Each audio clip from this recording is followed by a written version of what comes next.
연극 한 번씩 다 보셨죠? 네, 뭐 연극을 못 보셔서도 연극 어릴 때 한 번씩 해보셨죠? 무대 위에 올라가서 연극하는 이 연극은 사실 인생의 축소판이라 할 수 있습니다. 연극 무대를 보면 등장 인물들이 무대에 올라와서 인간관계 속에서 여러 스토리가 전개가 됩니다. 하지만 무대 위에 있는 그 모습, 보이는 전면이 연극의 다가 아니라는 거죠. 연극은 무대 뒤에도 더 중요한 것이 많습니다. 무대 뒤에서 연극이 이루어지도록 하기 위해서 각본이 준비되고 또 배우들이 연습을 하고 또 이 실제 연극을 총감독하는 총감독이 있어서 연출자가 모든 걸 컨트롤합니다. 그리고 많은 스태프들이 이 연극이 잘 되도록 돕는 이들이 있습니다. 그래서 연극이 다 끝나게 되면 연극을 다 성황리에 마치고 나면 연극에 참여한 모든 사람들이 무대 위로 다시 올라와서 관객들에게 인사를 합니다. 그렇게 인사할 때 가장 뛰어난 또 감동을 준 배우가 오면 그 배우를 향해서 또 수고한 스태프들을 확인시켜주면 그 스태프들을 향해서 우레와 같은 박수를 보내기도 합니다. 여러분, 이 연극을 잠깐 생각해 보면서 우리가 살아가고 있는 삶의 모습도 마치 무대 위에 올려진 이런 연극과 같다고 봐집니다. 모든 것이 사람에 의해서 우리 인생의 무대 위에서 진행이 되고 사람들과의 관계 속에서 이루어지고 있습니다. 그래서 힘 있는 자가 권력을 잡기도 하고 또 그 힘 있는 자 다음에 얼마 가지 않으면 다른 실력자가 등장하기도 하고 여러 가지 문제들이, 여러 가지 일들이 무대 위에, 인생의 무대 위에 이루어집니다. 여러분, 성경의 관점에서 보면 무대 위에서 살아가는 인간관계의 모든 것이 무대의 전면에 보이는 것, 이것이 다가 아닌 것 역시 마찬가지입니다. 더 중요한 것이 인생의 무대 뒤에 있습니다. 오늘 우리가 요한계시록을 보시는데 요한계시록이라고 하는 이 성경의 계시라고 하는 이 말 자체도 그와 같은 의미입니다. 막을 걷어 올려서 그 뒤에 있는 것이 무엇인가 보여주는 이것이 계시입니다. 막을 걷어 올리면 여러분, 인생의 무대 뒤에는 뭐가 있겠습니까? 인생의 무대 뒤에 무엇이 보이겠습니까? 우리를 구원하시기 위해서 그 열정을 다해서 이끌어 가시는 연출가, 총감독이신 하나님이 뒤에 덕하니 계십니다. 그리고 할 수 있는 한 어떻게든 이 구원하시는 일을 방해하고 저지하려고 하는 사단의 세력이 분명히 있습니다. 무대 위의 전면만 바라보면 사람들과 사람들 사이에서 수평적인 관계만 보이는 것 같지만 사실 인생의 무대 뒷면에 가서 보면 구원하시려고 하는 하나님과 이 구원을 저지하려고 하는 사단과의 싸움이 수직적으로 보이는 것, 여러분, 성경을 통해서 우리가 볼 수 있습니다. 그리고 이 연극이 다 끝나면 어떻게 됩니까? 무대 위에 연극했던 모든 배우들이 나와서 인사를 하는 것처럼 모든 배우들이 다 다시 무대 위로 올라오는 것처럼 이 세상에 한 번이라도 숨을 쉬고 살았던 모든 사람들 다시 다 무대 위로 등장시키면서 하나님 앞에, 총감독이신 그 하나님 앞에 서게 하시는 것이 인생의 무대 뒤에 일어나는 일입니다. 여러분, 오늘 이것이 우리에게 주시는 말씀의 핵심입니다. 사랑하는 여러분, 성경 전체에서도 그렇고 예수님께서 말씀하실 때 그 말씀을 보면 항상 이 죽음이라고 하는 것 이면에 이후에 일어나는 여러 가지 문제들을 가지고 이걸 현실로 가져와서 현실에서 어떻게 살아갈 것인가를 교훈하시는 것이 예수님의 말씀이고 예수님의 가르침입니다. 죽음이 우리에게 불투명한 어떤 계명이거나 미지의 세계가 아니라는 겁니다. 하나님의 말씀을 통해서 죽음 이후에 어떤 일들이 일어나는지, 죽음은 과연 무엇인지, 죽은 다음에 어떻게 되는지 우리에게 가르쳐 주셨기 때문에 누가 우리에게 물어보면 그 부분에 대해서 말할 수 있도록 하셨습니다. 다시 말하면 죽음 이후에 일어날 일들에 대해서 깊이 생각해 보도록 성경은 계속 우리에게 말씀하셨다는 것입니다. 여러분, 오늘 우리가 요한계시록 20장 말씀을 보시는데 이 20장 말씀은 인류 역사의 종착역이 어딘가, 인간의 삶의 종착역은 과연 어딘가라는 것을 보여줍니다. 여러분, 기차가 달려가다가 종착역에 서면 다 내려야 되죠. 종착역에 서면 더 이상 달리지 않습니다. 모든 것이 끝났기 때문입니다. 인류 역사의 종착역은 어디겠습니까? 오늘 말씀 보시면 11절 말씀에 인류 역사의 종착역은 크고 흰 보좌라 말씀합니다. 크고 흰 보좌, 그 위에 앉으신 이를 보았다고 사도 요한이 말하는데, 바로 이 크고 흰 보좌가 인생의, 인류의 역사의 종착역이라는 사실을 우리가 기억하시기를 바랍니다. 여러분, 무슨 의미겠습니까? 인간의 역사를 시작하신 분이 하나님이시기 때문에 인류 역사의 마지막도 하나님께서 마무리하십니다. 인류 역사의 최종적인 종착역은 하나님께서 이 세상 모든 사람들을 심판하시는 그 크고 흰 보좌, 이 심판의 보좌가 최종 종착역입니다. 우리가 잘 아는 히브리서 9장 27절 말씀 기억나십니까? 한 번 죽는 것은 사람에게 정해진 것이요, 이후에, 그 후에 무엇이 있다고 했습니까? 심판이 있으리니. 여러분, 이 말씀처럼 크고 흰 보좌가 있다라고 하는 것은 우리 인간의 육체가 한번 죽음을 맛보는 것은 이미 정해놓은 것입니다. 근데 그 후에는 반드시 심판이 있다고 말씀하시는 겁니다. 이 심판은 대단한 권세를 가진 하나님의 심판입니다. 이 심판은 하나님이 심판주시기 때문에 아주 공정한 심판입니다. 여러분, 이 심판이 있다는 것을 말씀하실 때 바로 그 심판이 어딘가 크고 흰 보좌에서 이루어지는 것입니다. 그러나 여러분, 오늘날 대부분의 사람들이 가지고 있는 생각은 뭡니까? 역사가 어느 한 목표를 향해서 흘러가고 있다는 것에 대해서 알지 못합니다. 대부분의 사람들은 죽으면 끝이라고 생각을 합니다. 죽음 이후를 생각해 보지 않습니다. 그래서 이 땅을 살아가면서 어떻게 살아갑니까? 죽기 전에 가봐야 돼. 죽기 전에 먹어봐야 돼. 죽기 전에 해봐야 돼. 죽으면 다 안 되니까, 죽으면 끝이니까. 그래서 죽기 전에 다 해봐야 된다고, 안 그러면 원통해진다고 생각하는 것이 세상 사람들입니다. 그러나 조금 전에 보신 것처럼 11절 하반전에 어떤 말씀이 있었어요? 11절 한번 다시 한 번 더 보여줘 보십시오. 11절에 보면 땅과 하늘이 그 앞에서 피하여 간데 없다 했습니다. 무슨 말인가 하면 지금 우리가 보고 있는 이 하늘과 이 땅이 영원하지 않다는 겁니다. 앞에서 피하여 간데 없어졌다는 거죠. 마치 연극의 무대장치, 인생의 무대장치가 있는데 그 무대장치가 하나님의 구원 역사들을 다 이루는 데 사용하고 나면 이 무대장치는 더 이상 필요가 없다는 겁니다. 우리가 오늘 보면서 오신 이 하늘과 우리가 살아가고 있는 이 땅은 구원의 역사를 다 이루면 필요가 없다 말씀하시는 겁니다. 여러분, 이러한 하나님께서 무대 뒤편에서 구원 역사를 주관하고 계십니다. 바로 우리 하나님이십니다. 그 하나님이 알파와 오메가이시고, 그 하나님 우리의 삶을 시작하게 하셨을 때 우리의 삶을 마무리 짓는 것도 하나님의 손에 있습니다. 여러분, 우리는 모두 하나님의 심판대 앞에, 마지막 그 심판 앞에 반드시 선다는 사실을 꼭 기억하시고, 또 이 진리를 믿는 확신하는 은혜가 있으시기를 바랍니다. 사랑하는 여러분, 오늘 이 말씀은 두려운 말씀입니다. 사실 이 말씀을 다음 주에 할 수가 없어요. 다음 주에 오신 분들한테 당신 지옥 갑니다, 심판이 있습니다, 이런 이야기 어떻게 하겠어요? 사실 들어야 될 말씀입니다만, 그러나 오늘 이 말씀을 우리에게 먼저 주실 때, 오늘 이 말씀 앞에서 우리가 먼저 죽음 이후의 삶에 대해서 명확하게 알고 오늘 우리가 어떻게 해야 될지를 마음의 결단하심이 있기를 바랍니다. 여러분, 오늘 말씀은 죽음이 인간에게 있어서 끝이 아니라는 사실을 분명히 말씀합니다. 여러분, 12절을 한번 보십시오.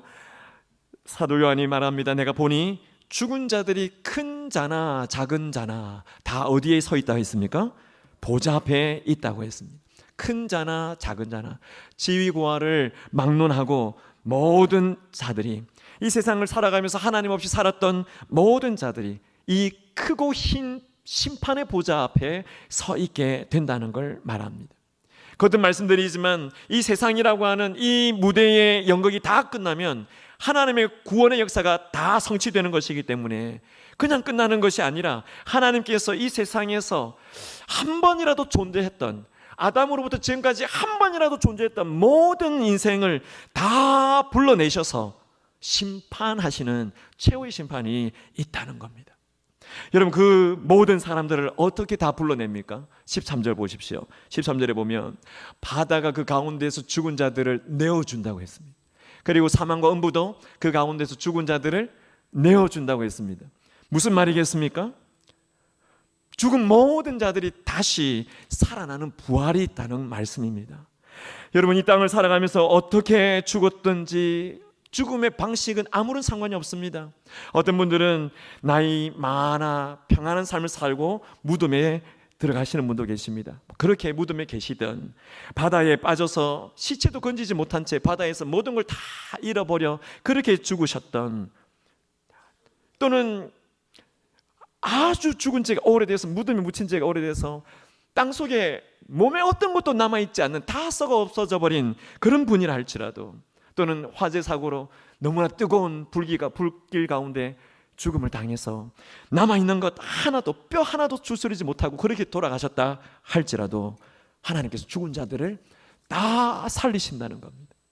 그러니까 이 세상에서 단 한 번이라도 살았던 자들은 모두 불러내셔서 하나님의 심판 앞에 서게 하신다는 이 사실을 우리가 꼭 기억하시기를 바랍니다.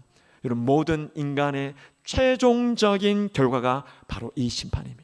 이 심판을 인해서 인간의 운명이 완전히 나누어진다는 사실을 우리가 꼭 기억하시기를 바랍니다. 여러분, 예를 들어 미국을 간다고 생각해 보십시오. 뉴욕을 가든 LA를 가든 미국에 도착해서 공항에서 항공기에서 내려서 공항으로 입국 수수하러 들어가면 많은 사람들이 우르르 들어가다가도 들어갈 때부터 길이 나누어집니다. 이쪽은 시민권자들, 이쪽은 시민권자 아닌 사람들. 시민권자는 시민권자의 자리에 줄 서야 됩니다. 외국인들은 외국인 줄에 서야 됩니다. 여러분, 이미 자리가 정해졌습니다. 그 정해진 자리에 서지 않으면 안 됩니다. 예외 없이 그 자리에 딱 서야 그 나라 들어갈 수 있습니다. 여러분, 이와 마찬가지로 이 땅 위에서 아담 이후로 태어난 모든 사람들이 마지막 심판에는 주님의 우편에 설 자가 있고 주님의 왼편에 설 자가, 그들의 자리가 정해지게 된다는 겁니다. 여러분, 오늘 본문에 보면 사망과 음부에 대해서도 말씀하시는데 하나님이 이 사망과 음부를 수단으로 사용하신다는 걸 보여주십니다. 여러분, 14절을 보십시오.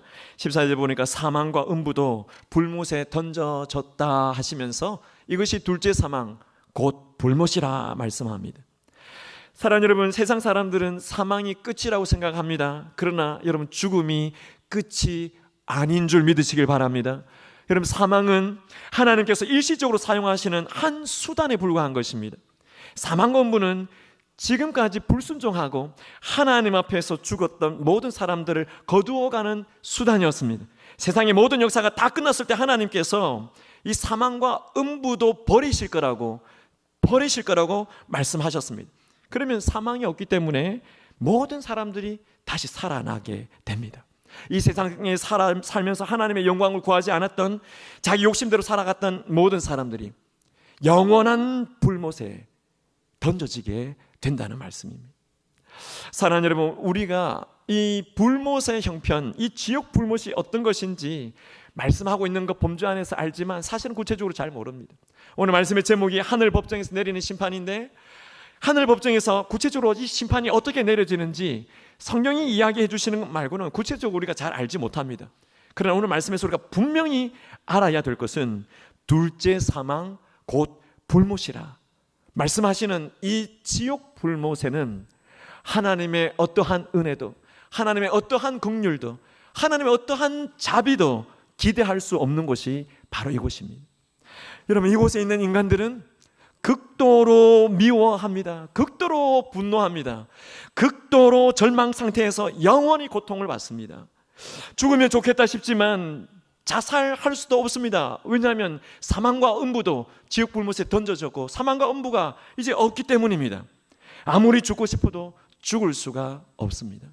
설상가상으로 여러분, 주님께서 마태복음 10장 28절에서 이런 말씀하시는데요, 몸은 죽여도 영혼은 능히 죽이지 못하는 세상의 권력자들, 신앙을 핍박하는 자들, 그런 자들 두려워하지 말고 오직 몸과 영혼을 능히 지옥에서 멸하실 수 있는 이 누굽니까? 하나님의 심판을 두려워하라고 말씀하고 있습니다. 주님께서 하신 말씀입니다. 여러분, 이 마지막 심판은 우리가 첫째 사망, 이 땅에서 죽으면 첫째 사망이잖아요.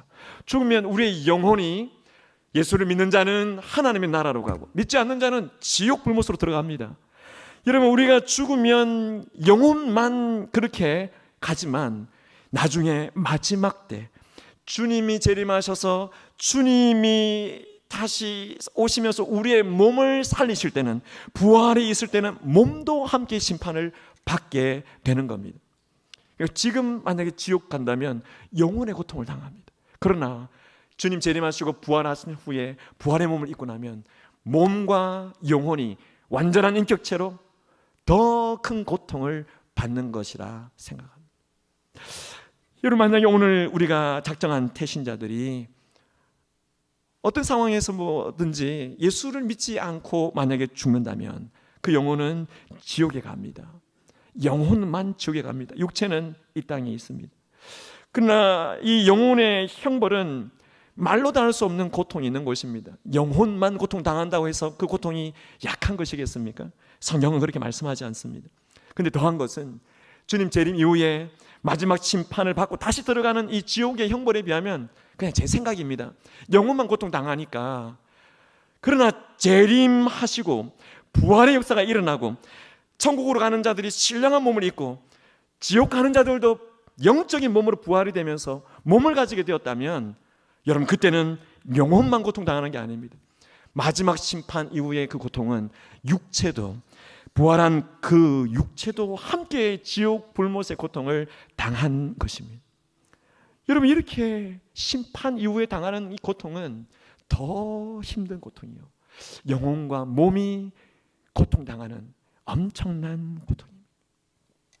여러분, 단테의 신곡 읽어보신 분도 계시겠지만 이 신곡에 보면 교황직을 더럽히고 성직을 매매하면서 저주를 받은 교황 세 사람에 대해서 이야기하는데, 그 중에서 니콜라스 3세, 이 3세가 지옥에 들어가면 고통당할 장면을 이렇게 상상화로 그려놓았습니다. 이렇게 이 암굴 밖으로 몸을 거꾸로 처박아 놓은 채 암굴 밖으로 발만 꺼내어 놨습니다. 매달려서 불길 속에서 경련을 하고 신음을 하고 있는 그런 장면입니다. 여러분, 이 고통이 얼마나 심한지 단테의 신곡에 이 니콜라스 3세에 대한 묘사를 할 때 그의 발까지 울고 있다, 그렇게 표현합니다. 여러분, 지옥에 대해서 상상으로 그려놓고 상상으로 표현한 것이지만 여러분, 이런 심판, 이것보다도 더한 우리가 상상하는 것 이상의 지옥 불못의 고통이 있다고 할 때 여러분, 우리가 자녀들과 태신자들과 관계 속에서 좋은 게 좋은 거지, 그를 불편하게 해서는 안 되지. 여러분, 그게 뭡니까? 이런 심판이 내 가족에게 기다리고 있는데 이제 같이 살다가 30년 40년 같이 살다가 내가 먼저 가거나 먼저 부모님 보내면 여러분, 그냥 안심하고 잘 수 있습니까? 저는 이 설교하면서 마음의 가책이 느껴집니다. 왜냐하면 D.L. 무디는 지옥 설교, 심판 설교, 이런 설교를 할 때 그냥 설교할 수 없었다고 해요. 눈물로 설교할 수밖에 없었다고 합니다. 왜냐하면 최후의 심판이 기다리는지도 모르고 마치 하루살이가 불 무서운 줄 모르고 달려드는 것처럼 인생을 마구잡이로 살아가고 있는 불쌍한 영혼들이 보이니까 그 영혼들을 생각하면서 설교할 때 눈물 없이 설교할 수 없었다고 합니다. 저는 그 무디의 마음과 같지 않아서 내가 너무한 거 아닌가 싶은 양심의 가책이 느껴지기도 합니다. 사랑하는 여러분, 영혼만 아니라 몸까지도 지옥 불못에서 영원한 고통을 당하게 된다는 이 사실을 우리가 깨닫게 된다면 내 영혼의 문제도 그렇고 우리의 태신자들의 영혼의 문제도 정말 심각한 사안이라는 사실을 우리가 꼭 기억하시기를 바랍니다. 여러분, 그분들이 이 땅을 언제 떠날지 모르지만 그래서 우리가 안일하게 생각할 수 있는 것 아닌가 생각됩니다만 한 영혼에 대해서 절박한 심정으로 절실한 마음으로 하나님 앞에 있을 때 하나님께서 행하실 놀라운 구원을 보게 하실 줄 믿습니다. 여러분, 오늘 말씀해 보면 하늘 법정에서 하나님께서 심판하실 때 심판의 기준이 나옵니다. 하나님 없이 산 사람들을 심판하시는 기준이 있는데 그 기준이 그들의 모든 행위를 기록한 책들이 있다고 했어요. 여러분, 12절 15절 말씀을 한번 보십시오. 두 책을 소개하고 비교하고 있는데 하나는 책들이 펴져 있는데 보좌 앞에서, 죽은 자들이 자기 행위를 따라 책들에 기록되었다라고 했습니다. 그들의 모든 죄의 행위가 다 기록된 책입니다. 제가 지난번에도 한번 설교할 때 말씀드렸던 일명 행위책이죠. 그리고 또 다른 책이 있는데 생명책입니다. 먼저 하나씩 설명해 보면, 여러분, 심판받는 사람들의 모든 행위가 기록된 책이 행위책인데, 여러분, 이 행위책이 있는 이유는 그들이 하나님 앞에서 지은 죄에 대해서, 더럽고 추악한 모든 행위에 대해서 거부할 수 없고 변명할 수 없도록 써놓은 그런 책입니다. 여러분, 이 책이 실제로 있는가 신학자들이 고민합니다. 그래서 어떤 신학자들은 이 책이 실제로 있다, 또 어떤 신학자는 이건 비유적인 표현이다, 그렇게 말하는데 어느 쪽이든 상관없습니다. 중요한 것은 우리가 하나님 앞에서 살아온 모든 생각, 모든 말, 모든 행위가 하나님 앞에서 없어지지 않고 다 기억된다고 하는 것이 중요합니다. 여러분, 우리가 믿는 하나님은 전지하신 하나님 아닙니까? 하나님의 속성의 전지함을 생각하면 굳이 이 책을 기록해 놓지 않아도 하나님은 다 아시는 것이죠. 로마서 14장 12절 말씀에 이러므로 우리 각 사람이 자기 일을 하나님께 직구하리라, 이렇게 표현하고 있습니다. 여러분, 마지막 때, 마지막 심판에서 일어나는 일입니다. 우리 인간들이 하나님 보좌 앞에 섰을 때 갑자기 사람들이 죽은 양심이 살아나기 시작합니다. 지금까지 죽여놓았던 그 양심이 하나님의 역사로 살아나면서 소리를 막 지릅니다. 무슨 소리를 지르냐면 자신 안에 지금까지 감춰놨던 모든 죄악이 생각나는데, 이 양심이 하나님에 의해서 움직이니까 내가 어떤 죄를 지었는지, 어떤 행동을 했는지, 어떤 것을 범죄했는지 다 떠들어대기 시작하는 겁니다. 그렇게 하는 것이 직고하리라 하시는 말씀입니다. 이런 직고함이 마지막 심판에서 일어나면 하나님도 들으실 뿐만 아니라 우리의 의지가 아니라 모든 죄악이 낱낱이 드러날 때 옆에 있던 많은 죄인들이 우리의 지은 죄를 다 듣게 됩니다. 그러면서 손가락질할지도 모릅니다. 그런 인간이었냐고 손가락질할지도 모릅니다. 사랑하는 여러분, 우리가 회개 기도를 해야 할 이유가 여기 분명히 있습니다.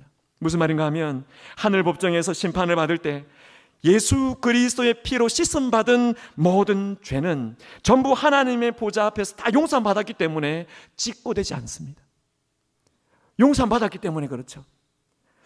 여러분, 하나님의 심판대 앞에서 직고하게 될 때 사람들마다 그 모습은 아름다운 모습을 가질지 모르지만 모두가 추악한 죄를 가지고 있다는 사실을 들으면서 놀라게 될 겁니다. 그러나 오늘 또 다른 책이 하나 있습니다. 그 다른 책은 바로 생명책입니다.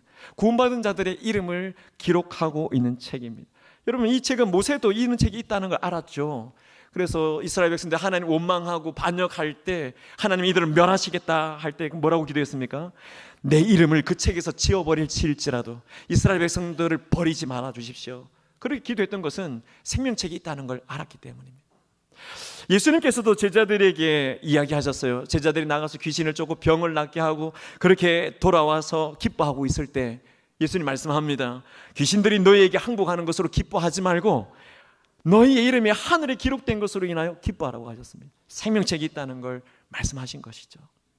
여러분, 이 우리의 이름이 하늘에 기록된 생명책에 기록된다라고 하는 것은 하나님의 구원 역사에 포함된 자들을 보여주시는 겁니다. 여러분, 하나님께서 구원하실 때 즉흥적으로 구원하시지 않습니다. 하나님이 영생 주시기로 작정된 자들은 다 믿더라 하는 이 사도행전의 기사처럼 계획하시고 예정하시고 하나님의 구원을 이루어 가신다는 사실입니다. 그러면 이 생명책에 이분들 다 기록되어 있을까요? 우리가 알 수가 없어요. 우리가 알 수 없습니다. 얼마나 많은 사람이 기록되어 있는지 우리는 모릅니다. 그러나 구원받은 사람이라고 하면 내가 나의 이름이 생명책에 기록됐는가라고 하는 것을 어쩌면 영적으로 체험적으로 알 수 있을 것 같습니다. 왜냐하면 하나님께서 나를 꼭 붙잡고 계시는구나. 이거는 신앙을 살아가면서 우리가 느낄 수 있는 부분입니다. 하나님이 나를 죄를 향하여 나아갈 때 추호라도 용납하지 않으시는 것, 막으시는 것 우리가 느낄 수 있잖아요. 그분은 생명책에 이름이 기록된 분입니다. 우리가 하나님 앞에 맡기지 못한 삶의 영역이 있는데 하나님께서는 그거 가만히 두시지 않거든요. 그런 거 있으면 하나님이 빼앗아 가시는데 이게 그냥 우연히 된 일이 아니라 하나님이 나를 붙잡고 계시고 나를 더 바꿔 가시고 변화시키기를 원하시는구나. 이거 느끼고 있는 분은 생명책에 이름이 기록된 것이라 저는 믿습니다. 사랑하는 여러분, 우리가 내 이름이 생명책에 올려져 있는 것 확신하고 하는 것은 정말 감사한 일입니다. 그러나 문제는 아직 예수님을 안 믿는 분들, 아직 예수 그리스도를 알지 못하는 그런 태신자들, 여러분 이분들 이 심판을 어떻게 받게 하겠습니까? 여러분 이분들은 이 심판 어떻게 준비하겠습니까? 단테가 이야기를 합니다. 지옥의 문에 있는 팻말에 이렇게 쓰여 있다. 이곳으로 들어가는 자들은 모든 희망을 버릴지어다. 그렇게 말합니다. 절망이라는 거죠. 더 이상 기회가 없다는 겁니다. 후회할 필요도 없습니다. 왜냐하면 후회해도 소용이 없기 때문입니다. 그래서 주님께서 말씀하실 때 성경에서는 여러 차례 말씀합니다. 이를 갈리라. 여러분 이 갈아보셨어요? 이를 갈리라 하는데 그 고통이 너무나 극심해서 이를 가는 일이 있다고 말합니다. 주님은 말씀합니다. 바깥 어두운데 쫓겨나서 이를 갈리라. 왜 이런 표현을 하셨겠습니까? 예수님께서도 아셨기 때문입니다. 마지막 심판이 얼마나 무서운 심판인지 아셨기 때문에 그렇게 말씀하신 거죠. 누가 이렇게 무서운 벌을 받고 싶겠습니까? 누가 이런 끔찍한 심판 기다리겠습니까? 사랑하는 여러분, 오늘 우리가 하나님 말씀 앞에 섰을 때 히브리서 9장 27절 한 번 죽는 것은 사람에게 정해진 것이요 그 후에는 심판이 있으리라 하시는 이 말씀을 정말 우리가 그대로 믿는다면, 말씀 그대로를 우리가 확신하신다면, 여러분 오늘 이 한 주간에 우리는 그냥 가만히 앉아 있어서는 절대 안 됩니다. 내가 사랑하는 사람들이 이 무서운 심판에 그대로 빨려 들어가게 될 것이고 영원한 불못에 들어가는 일이 그대로 일어나게 될 것입니다. 그것이 몇 년 뒤인지 며칠 뒤인지 몇 초 뒤인지 알 수 없습니다. 생명을 거둬가시는 분은 하나님이시니까요. 사랑하는 우리가 할 수 있는 일은, 우리가 오늘 이 말씀을 그대로 믿는다면 영원한 불못으로 달려가고 있는 모든 이들을 어떤 수단과 어떤 방법을 다 동원해서라도 막아야 할 줄 믿습니다. 하나님께서 이 일을 우리에게 명하고 계신 줄 믿으실 수 있기를 바랍니다. 여러분 마지막 이 무서운 심판이 기다리고 있는데 사랑하는 자녀들에게 너의 마음대로 신앙생활해라, 너 하고 싶은 대로 하면서 심판하는 그곳으로 가도록 내버려두는 부모가 어디 있습니까? 여러분 이 진리를 분명히 믿는데 자녀들에게 너희들이 원하는 대로 인생 너희가 살아라, 신앙 너희 마음대로 해라. 여러분 이 진리를 알고 있는데 그렇게 방심하고 내버려둘 수 있는 부모가 누가 있습니까? 믿음이 있는 교회, 믿음이 있는 성도라고 하면 정말 수단과 방법을 가리지 않고라서 우리 가족과 우리 태신자들이 영원한 불못인 지옥에 가는 것을 막아내어야 할 줄 믿습니다. 사랑하는 여러분, 영원한 불못에 던져지는 것을 제일 강력하게 막으시는 분이 누구신지 아십니까? 바로 우리 하나님이십니다. 하나님께서 자신의 독생자 예수 그리스도를 십자가에 희생시키시면서 모든 물과 피를 다 쏟아내시고 그 십자가를 지옥으로 가는 골목에 세워놓으시고 사람들에게 말씀합니다. 이 십자가를 보라, 이 십자가를 보고 돌아와라, 이 길이 생명이라고 계속 말씀하시는 겁니다. 여러분 우리 하나님께서 울부짖으면서 지옥으로 가는 그 일을 막고 계시는 우리 하나님이심을 기억하실 때 오늘 이 자리에 계신 모든 분들이 하나님의 그 마음을 알고 한 사람도 놓치지 않고 모든 사람이 다 구원받기를 원하는 그 하나님의 마음에 우리가 같이 동의하면서 하나님과 동력하는 귀한 은혜가 있게 되시기를 축복합니다. 여러분 심판을 면할 수 있는 길은 오직 하나밖에 없습니다. 예수 그리스도를 영접하는 것입니다. 여러분 우리 태신자들이 예수 그리스도를 영접하도록 하는 이것이 가장 중요합니다. 이번 한 주간 지내시면서 주님께서 하신 이 말씀을 꼭 기억하시고 한 주간 우리가 할 수 있는 영적인 몸부림을 칠 수 있기를 바랍니다. 같이 말씀 읽으실 때 요한복음 5장 24절 같이 읽어보겠습니다.